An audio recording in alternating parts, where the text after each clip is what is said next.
my boss effect very well. So that's almost none on our boss. I was a driver by the Eposa. Window may effect. So also drop your passenger ever. Not just you make a boot. Yeah, we may. And then we Sienna, Sienna, and you make the effect. They had in a shop on them. They are transformer. No chapel like that. Matter of fact, I need a lot of damages. But I have notice camera about Abu for Kitana, if on Abu. Oh, we got some issue. Abu, I'm going to name it.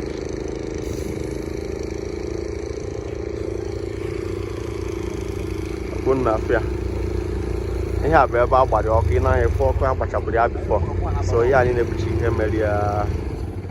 effect on go many years. Many years. Now I can't get it. You have to go very weak. You very weak. So I can't on that. We are buying your car. I'm a roach where the week or two other. I couldn't have ya. I know home dinner. With the local government area, one of my Shaga, Old Road, Abo, Okana, with Awhum. So, on Ukushia. And I call upon on your home Obur. And most people are affected by the battle, Umulumbu, so I don't know. But when I'm the information on my interview, when they're back, or I'm not, and we're on your home, no phone, your home may affect. The person don't know. And now this year, I born your home over family. Man, still na family. And what are him any of them? If we are, the thing will be going on with all these spiritual things. I know. On your home, be a messiana, mana. The man, my own year, mom, I can. And what any of them? Where him, they're okay. So now I fear. So all these shops are in Pola, you are in. Okay, man, Agbudu say go do issue maka that you go me road ko uzo na aga onya meji we Agbudu chen so enwete video to sa anya onya na amara ebe o mere bụ na Awhum. So as I told you people, Awhum dị n'okpuru ọchịchị Udi local government area. But it's in nnukwu ukwu akpụ. Many people gbagoro this road ma dị ruo nwere ka irute ukwu akpụ anyị na-amasị ha ke nnukwu oshibe ha. Oh, the very, very big. Man, and the good here, you watch I from my barbary. So I believe in no barbary, so we're making effect. So we're making effect. It's in there, it's near my mother, no need me. Watch you mail back at the phone. About the child already carried. Already going with the video to say I can do so. Yeah, my bash, we may always been spiritual something made in me. I am Mara. Mananka got evidence in him from the Agbudu enemy, the sharp wood enemy. Because of Okwa, if only whole or the empty self near me. So that's the name when they be a babu in Oko before. So one man made interviews then as none the charismatics. Now the Ukuapo, Brevo. So now if Laho Haji buying Oko. So somebody in the yesterday and me interview. I'm that one. So then down on a boss because the man I drop chago passengers. I drop chago passengers. We're trying to boot. If I corner the grand down on a boot call to for her to for London on the boss be here more. I'm going to have to change. I'm going to have China here. Even I'm going to go there, but Ununa, I'm going to go Magalon, me, I can't go soon. Go, you have to get China the motor. So, whatever you met Yaka, I'm going to accident. You have to go China here from New Market, got the motor, or to tell you, Oposa. Peter Quaba, Oposa Kipi. And I come on since you shall, and I can't one no get or down, no one will be washy over mud since I'm a dish. If they have a changong going to Jara here. I go to China and no market. I be happy to Charaba. Macalon, man, Haji Chelecham man. Unafia. So the thing the So I know why I'm up with TV bakwa mara ihe mere what the true situation. So I've interviewed some certain people. I can upload those interviews. You have the Sienna, and I'm going to run a Sienna.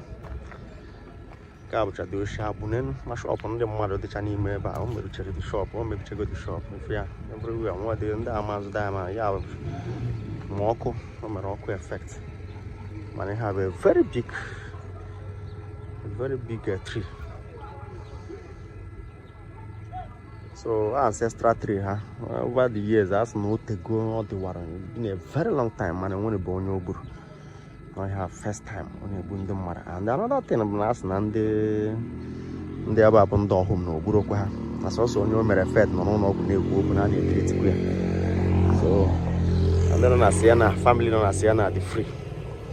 They are free no on the majorly that boss Ngoshurun. Or majorly in the boss like on my effect. Very painful experience, very painful, my brother. Because very painful. I'm telling you. If you ever Awhum, we talked about it before about the Awhum, so now I was Awhum. So I'm asking now was Awhum. The come one 7 and of work up and at this boss. So very painful something. Accident where then from what pick the motor pick as name when double am half what pick the motor pick.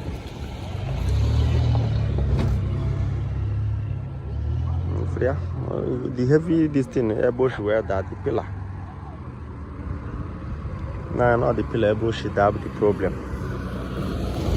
So you take the adequate measure because I'm going to take adequate measure. Where I for now baggy hawk. If you're ever going to email, they would have pull it down. They pull it down. Okay, I'm not fat testing. Now you're for now, do your own email. And their bank outside there.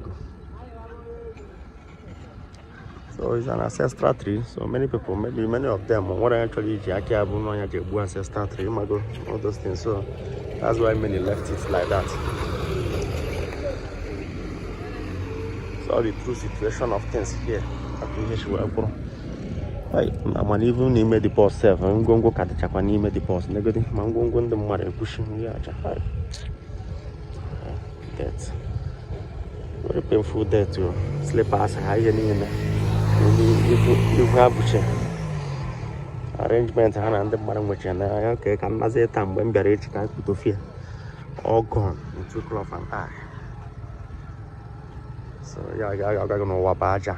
It's just nothing. May their souls continue to rest in perfect peace. Amen. As Chago they have gone their own.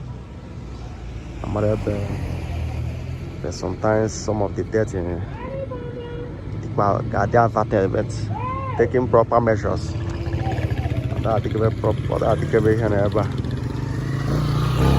They take proper measures to contest on certain things. That's why most of these things keep on happening, accidents and all that. So thank you for joining Amokwe TV. I don't loud and clear today because I feel so bad. I know how painful it could be.